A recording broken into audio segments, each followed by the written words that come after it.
अस्सलाम वालेकुम। ये कहानी किसी की ज़बानी है। ये तकरीबन 10 साल पहले की बात है। मैं अपने दोस्त अजमल की दावत पर गांव जा रहा था। इस ज़माने में मोटरसाइकिलें आम नहीं होती थी, इसलिए मुझे बस पर जाना पड़ा। बस ने मुझे दोस्त के गांव से 4 किलोमीटर पहले उतार दिया था, क्योंकि अगर कच्ची सड़क थी और बस कच्ची सड़क पर नहीं जाती थी। बाकी का रास्ता मैंने पैदल तय करना था और मैंने अपने सामान का छोटा बैग उठाया और चलना शुरू कर दिया। ये रात का वक्त था और इस वक्त तकरीबन रात के 12 बज रहे थे, इसलिए रास्ता बिल्कुल सुनसान था। फिर पास एक छोटा टॉर्च था, मैं इसकी रोशनी में चल रहा था। मैं इस गांव में पहली बार आया था, इसलिए मुझे ज़्यादा रास्ते मालूम नहीं थे।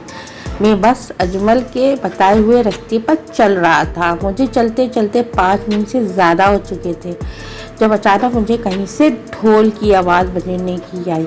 मैंने मुड़कर दाएं बाएं देखा, कोई नहीं था। मुझे अपना वहम लगा और मैं चलने लगा। कुछ मज़ीद आगे आकर भी मुझे वही ढोल की आवाज़ सुनाई दी, लेकिन अब सिर्फ ढोल की आवाज़ ही नहीं, तालियों और गाने बजाने की भी आवाज़ सुनाई देने लगी। मैं हैरान था कि इतनी रात को गाने और ढोल कौन बजा रहा है। मैंने इन आवाज़ों पर तवज्जो नहीं दी और चलता रहा, और कुछ और आगे मुझे सामने बहुत सारी रोशनियां नजर आई। बहुत सारे लाइटें जल रही थी। मुझे काफ़ी हैरानगी हुई कि इस सुनसान कच्ची सड़क पर कौन लाइटें जलाए हुए हैं। मैं चलता जा रहा था और आगे बढ़ रहा था।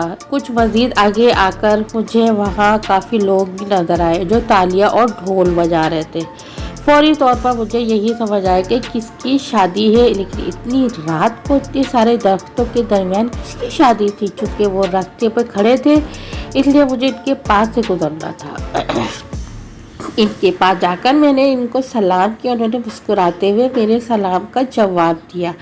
दूल्हा दुल्हन सामने खड़े थे और कुछ बाराती नाच रहे थे। जोर जोर से ढोल बज रही थी। मुझे एक बूढ़े आदमी ने आकर मुझसे पूछा, कौन हो बेटा, कहाँ जाना है तुमने? मैंने बताया, मेरा दोस्त अजमल इसी गांव में रहता है, इसी के पास जा रहा हूँ। इस बूढ़े ने मुस्कुराते हुए कहा, लगता है कि तुम काफ़ी दूर से आ रहे हो, थक चुकी हो, आओ बैठो, खाना वगैरह खा लो। मैंने कहा, जी नहीं शुक्रिया, मैंने खाकर आया हूँ।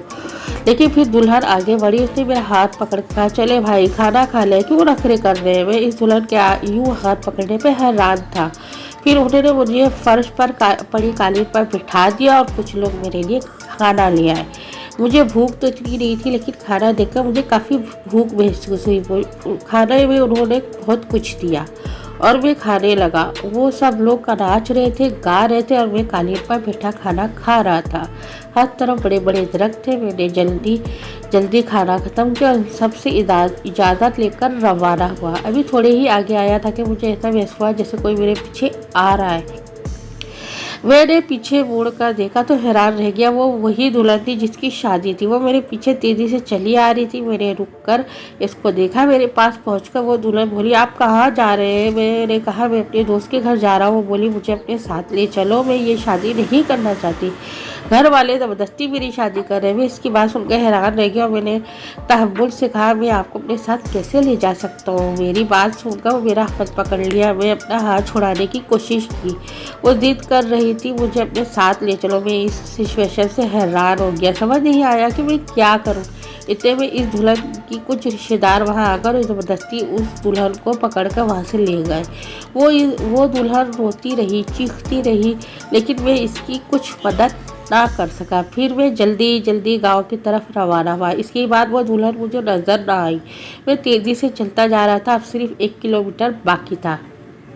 इस ज़माने में मोबाइल फ़ोन वगैरह इतने नहीं होते थे, इसलिए मेरा दोस्त से कोई राब्ता नहीं था। लेकिन मैंने कल ही खत लिखकर अपने दोस्त को आवत के बारे में बता दिया था। ये तो अच्छा हुआ कि मुझे मेरा दोस्त अजमल सामने नज़र आ गया और मैंने अजमल को सलाम किया। अजमल मुझे देखते ही बोला, यार तुमने आने में देर कर दी, बस तू जल्दी आ जाती है। मैंने अजमल से कहा, हाँ यार थोड़ा लेट हो गया, रास्ते में एक शादी थी, उन्होंने मुझे मजबूर किया, मैंने खाना खाया। मेरी बात सुनकर अजमल काफ़ी हैरानगी से मुझे देखने लगा और बोला, शादी और इतनी रात को ये तुम क्या कह रहे हो? मैंने कहा, हाँ यार शादी में देर हो गई। अजमल ने कहा, यार तुम कैसी बातें कर रहे हो, इतनी रात को किसकी शादी हो सकती है? और ये मेरा गाँव है, मैं इस गाँव में सबको जानता हूँ। आज किसी की शादी नहीं थी, तो मैं सिर्फ ज़रूर कोई गलतफहमी हो रही है। अजमल की बात सुनकर मैं हैरान हुआ। मैंने अजमल को यकीन दिलाते हुए कहा, यार यहाँ पास ही रास्ते में जो बहुत सारे सफ़ेदों के दरख्त थे, इनके पास ही शादी थी। अजमल ने बेयकीनी से मुझे देखकर कहा, जहाँ सफ़ेदों की दरख्त वहाँ कोई रास्ता नहीं है, क्योंकि वहाँ बहुत बड़ा कब्रिस्तान है। अजमल की बात से मैं सदमे में आ गया। ऐसे